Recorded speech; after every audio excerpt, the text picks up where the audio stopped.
Hello Internet, it's me, Christina, and I have Willow here with me, and today I'm going to do my mid-year book freakout tag. Now I saw a lot of booktubers do their mid-year book freakout tag at the beginning of June, and I wanted to wait till the end of June, so it was right at the middle of the year, because I learned last year one of my favorite books, actually my favorite book that I read in 2020 was the second to last book I think I read for the year, or the third to last book. So I really try to push off doing things like that till the very last moment, because I never know what I'm going to read. I might read a book that totally changes everything and have to rethink everything. Therefore, I want to make sure everything is accurate pretty much. So that's why I'm waiting until now. It is July 1st when I'm filming this, and it is halfway through 2021, and I'm here to share with you my favorites, my not so much favorites, my hits, my misses, that makes more sense, and books I'm looking forward to reading for the second half of the year. So the first prompt on this bookish tag is the best book of the year so far, and that for me has definitely been Layla by Colleen Hoover. I actually didn't pick this, a friend of mine, we did a buddy read together with this book, and we both loved it so much. And this is about a couple. The guy's name is Leeds, I had to remind myself super quick, and he's dating a girl named Layla. There's a horrible accident, and Layla really isn't like herself after this accident. So Leeds decides to take her back to the bed and breakfast where they met so that she can recover.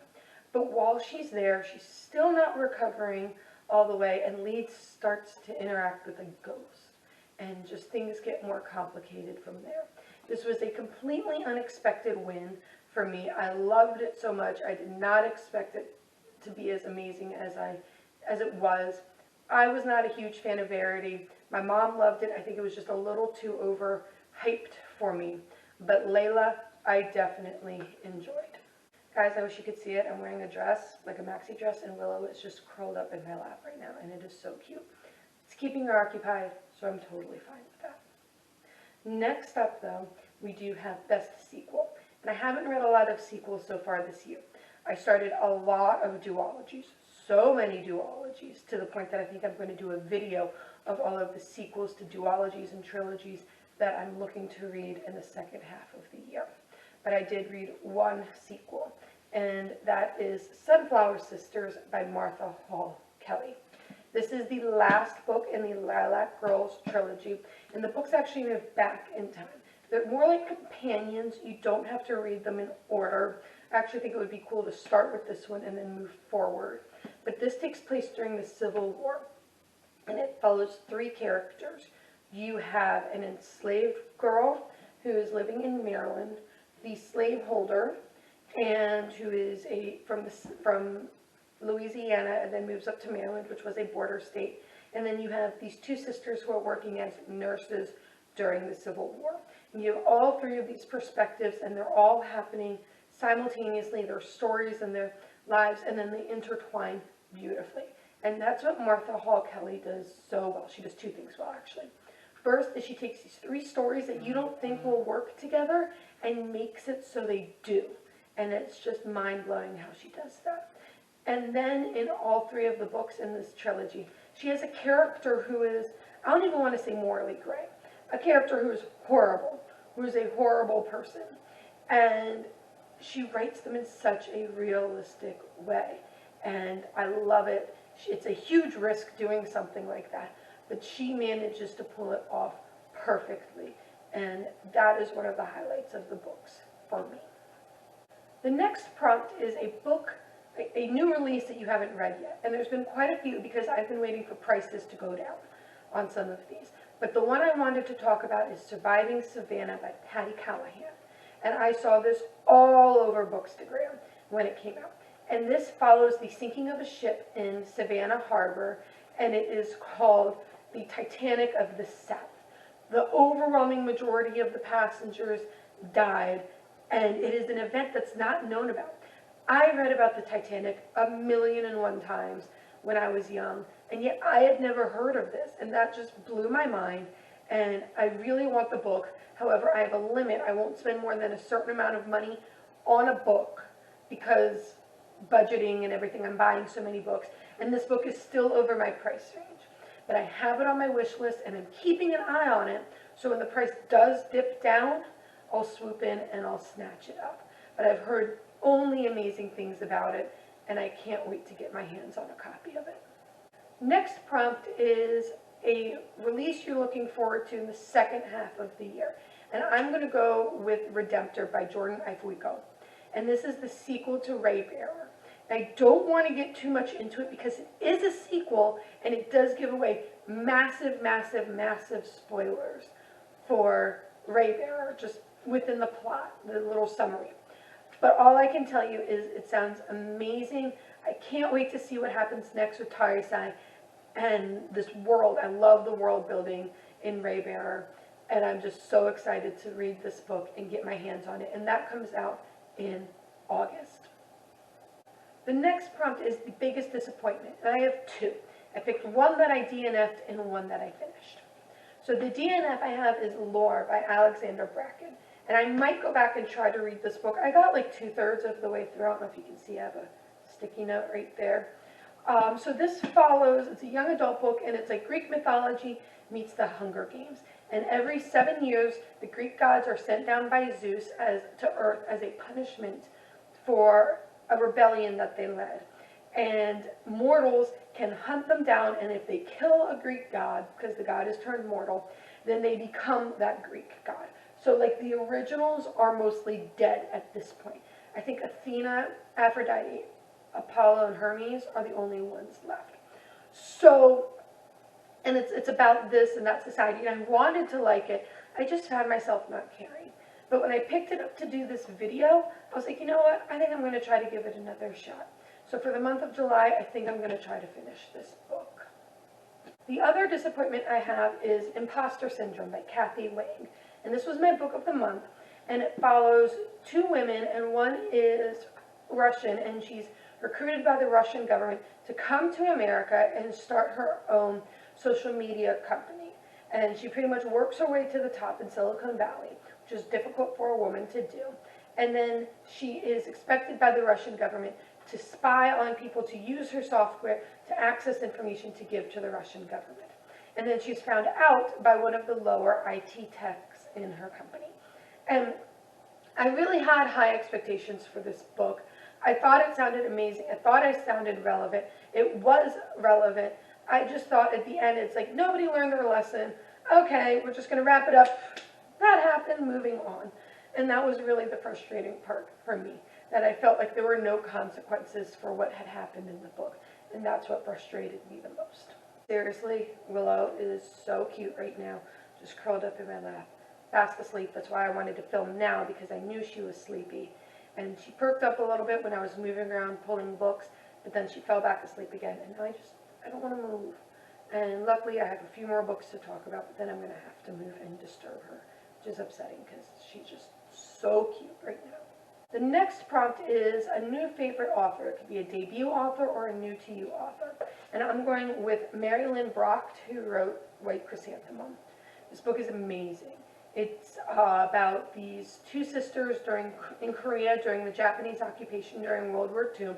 And Hana basically sacrifices herself to save her sister, Emmy, and then Hana is taken to work in a military brothel by the Japanese. And the whole time she's trying to get home. And then years later you have Emmy, who is trying to figure out what happened to her sister. And it was just so beautiful. I could not believe this was a debut book. It came out several years ago. Since then, Lynn Bracht has not written anything else that I could find, but I am definitely keeping my eye out for more books by this author. If you want a book that pulls at your heartstrings, White Chrysanthemum is definitely the book for you. So the next prompt was a new fictional crush, and I don't do fictional crushes from books a lot, so this was a hard one for me, but I eventually picked Rowan from Scythe. And I liked him because he really stood up for what he believed in. For those of you who don't know, Scythe takes place in a world, it's by Neal Shusterman. It takes place in a world where people don't die naturally. And so there are scythes, and their job is to go and glean people or kill people. And Rowan and this girl, Citra, are being trained to be a Scythe. And Rowan is learning about the dark side of the Scythe community. And he really does everything in his power to stop all of that darkness. And that's what I admired the most, is he put himself out there and he realized the ugliness in the world and he was trying to stop it. And that's why I really, really liked him. I wouldn't say I had a crush on him, but I definitely could admire him. And if I were younger, I probably would have a crush on him. Next, we have a new favorite character. And I don't have this book on me. I think I loaned it to a friend. But that is Kira Johnson. Make sure it's, yes, Johnson, from Slay by Brittney Morris. And in this book, Kira creates this online role-play game based on African American and African culture. And then it starts to go bad. She's accused of being reverse racist. She is, sorry, I'm trying to get more comfortable. Then a murder happens in the real world that stems from this game and all of this. And I loved how Kira she saw a need in the world, which was authentic representation of people of color in video games. And instead of just being like, wow, that really sucks, she took it upon herself to create a world for so many people to go and to feel safe. And that I loved, and I fell in love with the character. I didn't want the book to end. I've loaned it to a friend, which is why I don't have it on me. But Kira, I recommended the book to some of my students because I could see that they would enjoy it. And especially if you're looking for a strong character who is a person of color, Kira is the one for you. Next, we have a book that made me cry, and that is definitely The Pact by Jodi Picoult. This is an early Jodi Picoult book. It was written in the mid-90s, and it is about two families that have been friends forever. The kids grew up together, so the parents were obviously thrilled when the kids started dating. However, everything is kind of shattered. This ideal community, this bubble that they have, is shattered when both sets of parents are called to the hospital one night, and it looks like the daughter is dead, the son is injured, and it looks like it had been a suicide pact. And so now the families are trying to reconcile with what happened, and it's told through moving forward from that day, but then in flashbacks also leading up to that day. And there were so many times I just wanted to reach into the book and hug many of the characters because there were so many painful moments. I just wanted to reach into the book and hug them and tell them, that's okay, you are still loved. And it was a beautiful, beautiful book, definitely. Right, next is another book I don't have with me, and that is a book that made me happy. And I have You Deserve Each Other by Susan Hogle. And this is a lovers to enemies to lovers romance book. It was my first 5-star read of the year. And it's about a couple. The wife's name is Naomi. I don't remember the husband's name. And they're about to get married. They're engaged, so not the wife. They're about to get married, but they've realized they have fallen out of love with each other. But whoever cancels the engagement has to foot the bill for this over-the-top extravagant wedding.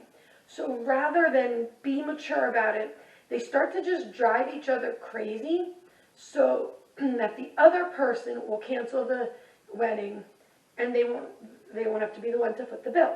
But by doing this, they start to realize that they weren't being their authentic selves, and these new people that they're being is who they actually love, and that's their true authentic selves. I thought it was hilarious. I thought the pranks were over the top. As someone who's planning a wedding myself, I understand the pressure. And I love the book so much. It was so funny. Sometimes you just need a light, funny read, and that is exactly what this book is. Finally, we have the most beautiful book I've bought so far this year, and that is We Set the Dark on Fire by Tehlor K. Mejia. And I went with aesthetically beautiful. I bought several, but I love the cover. The second book in this duology, which is called We Unleash the Merciless Storm, is equally gorgeous. And this follows a girl named Daniela, and she lives in it's like this dystopian, not really dystopian, community based in Latin American culture. And her parents have forged her papers so she could go to this prestigious school and have a better life. And she's about to graduate, and basically she's blackmailed by this rebel group to help them with this rebellion, and they will help make sure that her secret never comes out. And you have this society that is heavily based in mythology. It's a bigamist society, so you have a husband and you have these two wives. You have a primera, who is the serious one, who runs the house, who organizes the parties, who's like the face of the marriage. And you have the segunda, who is more flighty, who does I don't even know how to describe her. She's the one who's like, I'm learned how to do a floral arrangement and stuff like that. While the primera learned in school how to run a household and to organize a grand dinner party. And I loved that. I don't know why I loved that. I loved how unique it was. I love the Latin American culture. There's a sapphic romance in this book, and I loved all of that, but I most of all just loved how beautiful this cover is. I love having this color on my shelf as well. There you have it, guys. That is my mid-year book freakout tab. Please make sure that you hit the like button, subscribe, hit that bell so you get alerts when I'm uploading new videos, and comment down below with your favorite book that you've read so far this year. In the meantime, stay safe, and I'll see you next time. Bye.